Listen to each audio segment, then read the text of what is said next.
Third day of trace, 3 different old charters.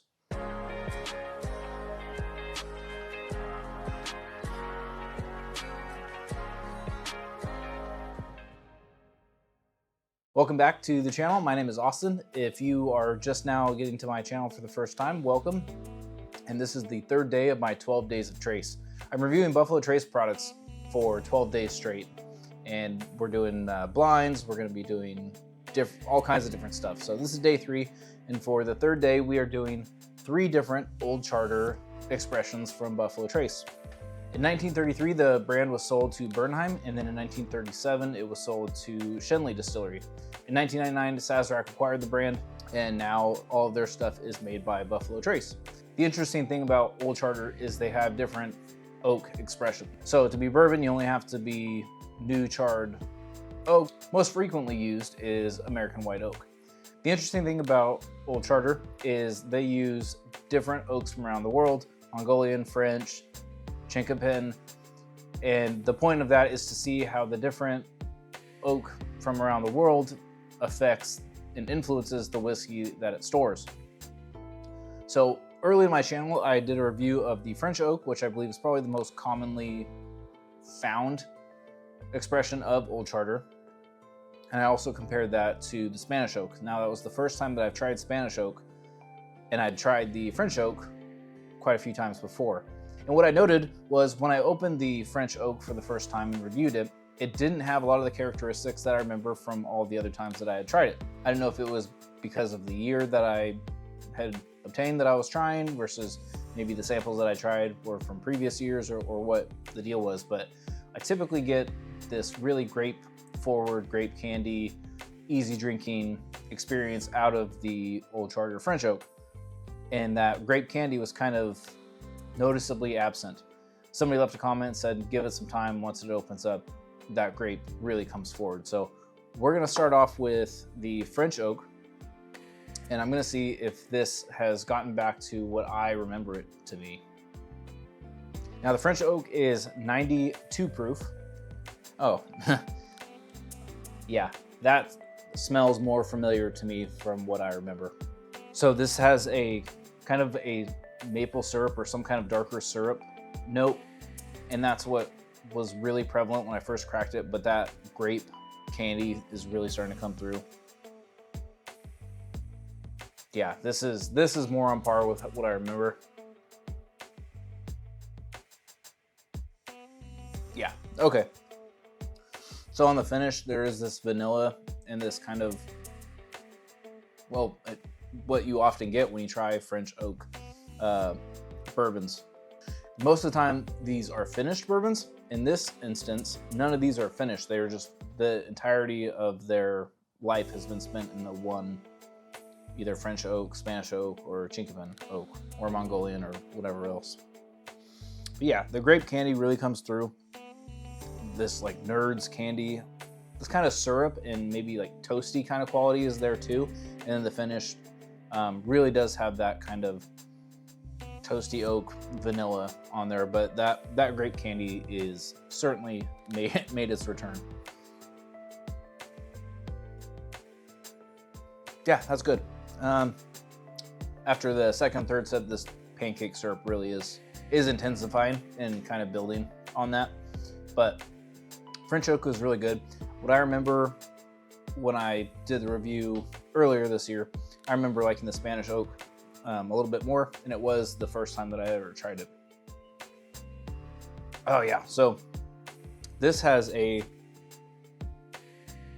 darker maple syrup, spicy, almost more of like kind of a fresh lumber that you get with some younger whiskeys, but not to that degree, but it's a darker, spicy oak.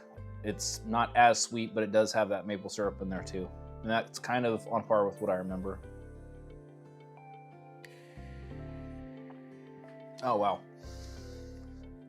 Yeah, just much more syrupy maple syrup. The fruit note is not as prevalent.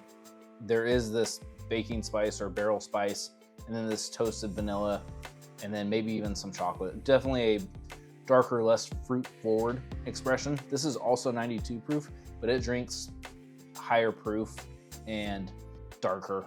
I think that Spanish oak, I think I still prefer it to the French oak so far. Yeah, it's a little bit more drying too than the French oak was. Take a quick sip of water here. I've got my old Spaghetti Factory Christmas glass. My wife and baby and parents went to Old Spaghetti Factory recently, and they got to take this glass home if you bought the soda or whatever. If anybody's in the greater Sacramento area and know the Old Spaghetti Factory, let me know in the comments. Let me know if you like it or not. I used to not like it, now I do like it, but that's neither here nor there. This is a festive fun glass though. So now I'm moving on to the Chinkapin oak. I always have a hard time pronouncing that one. This is the first time trying it. Shout out to my buddy Billy, who you will, well, yesterday's Blands, he let me borrow that, and he's letting me borrow this. On top of him letting me borrow this is a fresh crack. So Billy hasn't even tried this yet, and here I am reviewing it. So shout out to Billy. You'll see him during this project. And this one is interesting. So the first two, the French and Spanish, were 92 proof. This is 93 proof. So it's only 0.5% more. But it's interesting that they don't all share the same proof point, but they are very close. I mean, what's the difference between, why do 1% more? Might as well just keep it all 92 or make them all 93, whatever. Okay, this one's different. This has a more vegetal and maybe green or kind of musty. This one's funky, but as it's been sitting open for a little while and coming around, it is starting to get this like kind of floral perfume note, and there is a little bit of that typical Buffalo Trace red fruit coming in a little bit, but this is very unique. Wow. Oh man, that is just Werther's caramel silky texture on the palate. It's not syrupy, it's like a light caramel that has melted, or like a chewy caramel. Wow, the palate doesn't really match the nose. I think the closest thing I can describe this as on a fresh crack is E.H. Taylor Small Batch. It's got this salted caramel, typical bourbon notes. It's really pleasant. I mean, you could give this to me and tell me it's E.H. Taylor Small Batch, and I would not question it. That's good. The big difference between the Chinkapin is both the French and the Spanish, they did have this kind of wood, toasted wood or wood spice, different kind of wood influence. Like it tasted different. This tastes more on par with what you would typically expect from a bourbon with, you know, white American oak. It's hard to say what my favorite is.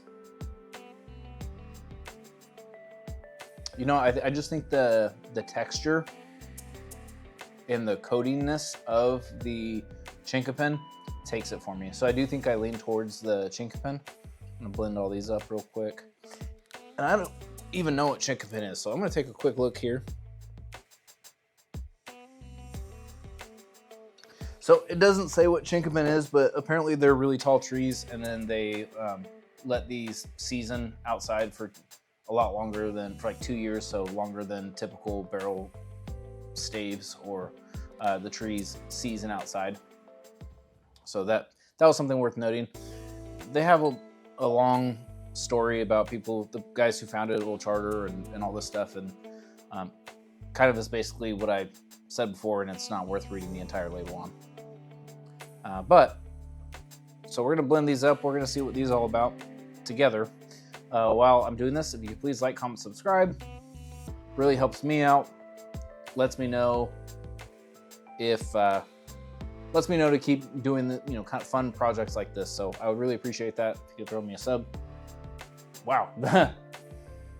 All three of these together really just smells like cologne. That's interesting. The caramel's coming through now, the oak, but it has a very male fragrance thing going on it. I don't think that works very well. I would suggest keeping them all separate if you happen to have all three. But again, thank you to Billy for letting me borrow this. That was pretty cool. Stick around, check out tomorrow. Tomorrow is going to be a really big episode, so that'll be really fun. The first 2 days, 3 days now, I wouldn't say we're mid or lower level bottles, but we're building up to some bigger things, and tomorrow is going to be a particularly fun episode. And yeah, that's where I'm going to wrap this up. That's where I'm going to leave this. As always, the bourbon experience is all about good pours and great times with whoever you're with. Whiskey meant to be enjoyed, so crack those bottles. Cheers.